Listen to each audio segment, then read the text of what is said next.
Welcome to Habitly Courses, a production of Manage to Win. Each course is divided into multiple lessons for easy viewing. All are now completely free, so you can watch them on your own or work through them as a team. Please subscribe to this channel, leave a comment, and share your favorite lessons with others. Try to find something that helps you be your best. Hello, this is David Russell. We are talking about catching concerns. And this is, I think, my favorite part of this course, this lesson 4. It's the toughest. But if you learn this stuff, it can have a powerful impact on how you relate to other people. Now, Lie to Me was a TV show. It ran for 3 seasons. I think particularly the first season or 2 were great. Season 3, I think they were kind of grasping at straws a little bit to try to get the ratings up. But great show. You can catch it, online. You can see a lot of stats from it. That's where I got these images. But look at these statistics. 42% of adults think it's okay to lie. That's almost half think it's okay to lie. Only 54% of lies are accurately detected. Now, the other stat we saw from lie spotting was about 3/4 of lies are not detected. 2/3 of adults think it's okay to lie to avoid hurting someone's feelings. That's 2 out of 3 people. We can lie, so we don't hurt your feelings. Think of that. 98% of teenagers lie to their parents. How do they get that statistic? Anyway, in a conversation, the average person will lie 3 times during every 10 minutes. Once again, really? You think about it, talk about that statistics amongst yourself, whether you're talking about one of the people in your group, and by the way, don't point fingers, or talking about a client or a vendor or whatever. And then 44% of adults exaggerate when telling a story to sound cooler. Now, I don't know that any of these stats are correct, and I don't even know how they come up with them, but it does point out that we need to understand how people behave.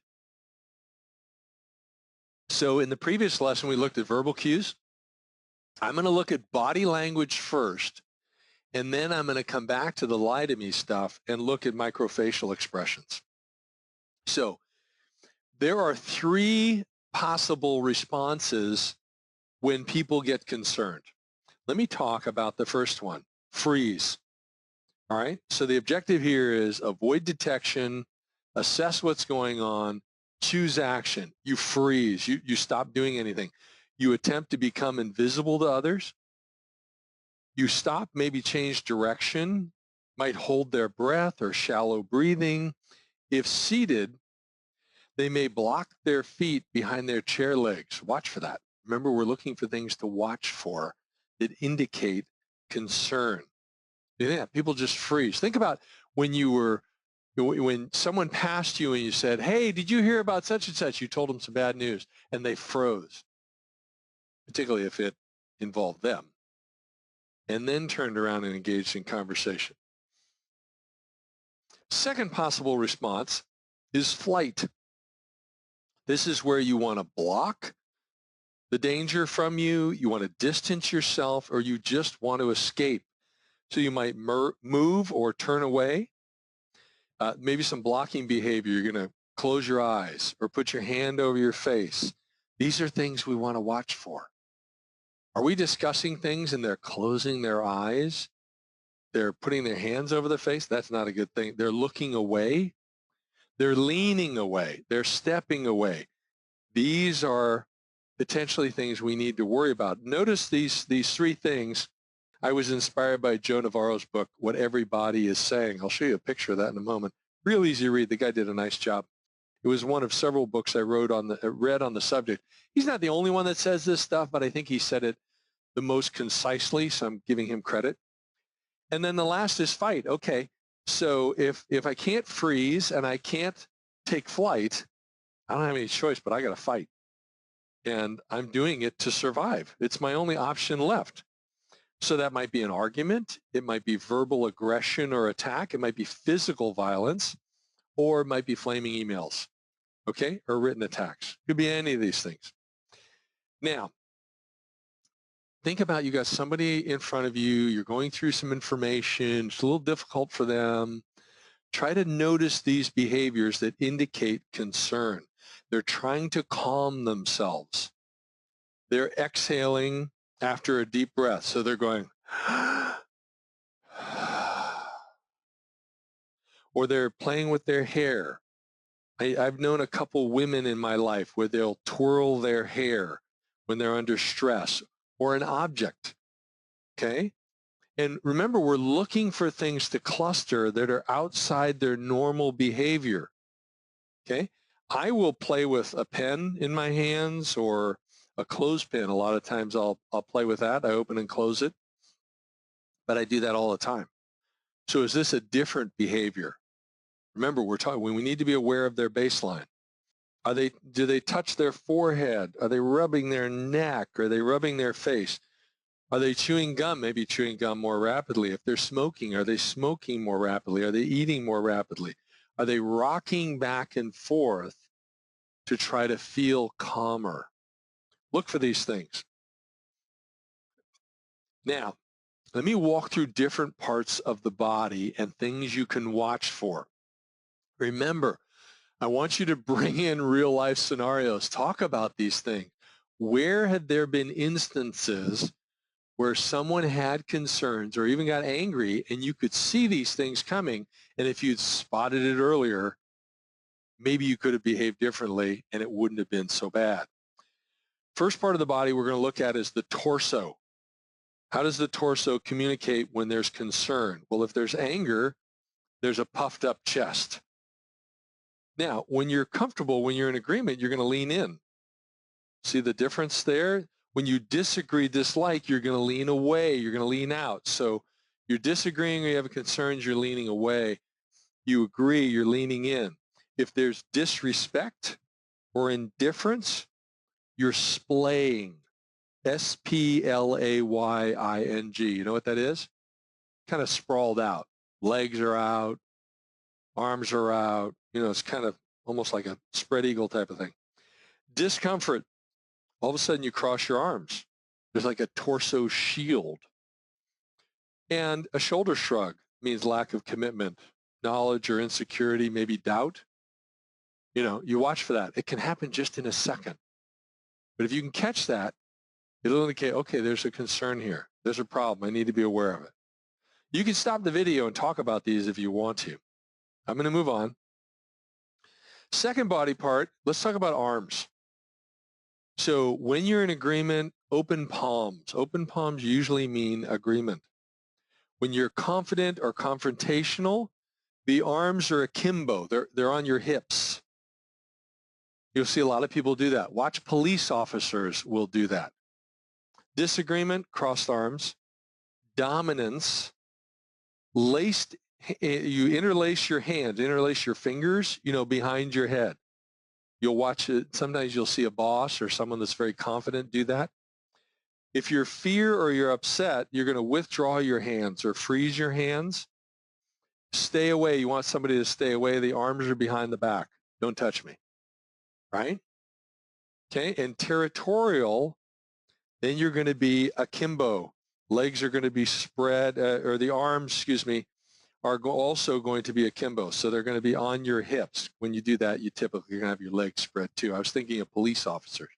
But we're talking about arms right now. So this territorial is also going to be, this is my territory. You don't cross this line type of thing. You think of police, they'll do this.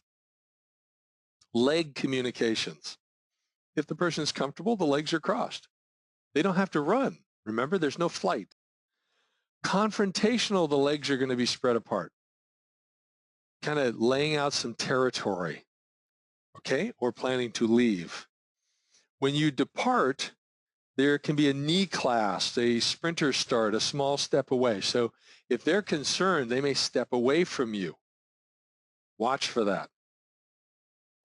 In reverse, if they're in favor, if they do agree with you, once again, it's going to be crossed legs, and their crossed legs might be in direction of you versus turned away.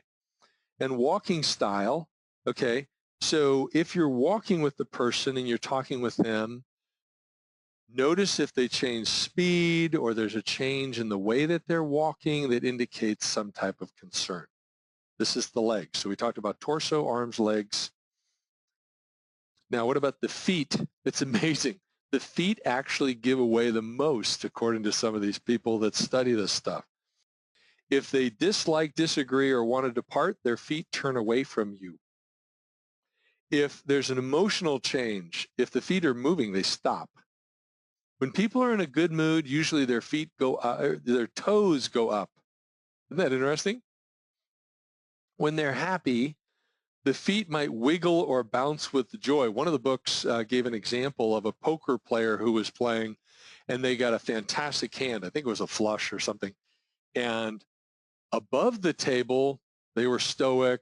They were playing the poker face game. But below the table, which the TV screen was showing, their feet were going crazy as far as wiggling, bouncing with joy. If you feel threatened, the toes may turn inward, or you may interlock the feet, or if you're unhappy, you may spread apart. Watch the feet. They can give you great indications. Now, Joe Navarro also provides this as an example.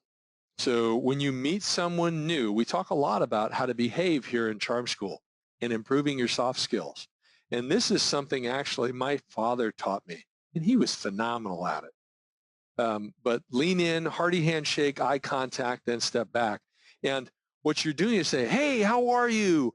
And you go in and you make you engage with this person. And then one of three things happens. The other person remains there. They're comfortable with the distance because you step back. Or they're going to take a step back or even turn slightly away. That's a bad indication. That indicates some concern or they want to leave. Or they're going to move a little bit closer to you. So they're comfortable or favorable to you. So 2 out of 3 here can be positive. One's going to be a red flag or a yellow flag, whichever way you want to look at it. You got to be aware that there's some concern. You got to take some action. We're talking about body language, your body language, not facial expressions yet, body language. Learn this stuff. It's cool. Talk about it. Stop the video if you need to. Now, I'm going to jump into microfacial expressions, and I'm going to use 7 slides that were used to promote the Lie to Me TV show. I'm using them without their approval because it's on the internet and it's there for everybody to use. Lots of people are using them, and I'm promoting the show. I enjoyed the show. I encourage you to watch it. You can see on the right-hand side of your screen, there are 7 key emotions we all have at different times. The first one is anger. So how do you spot that?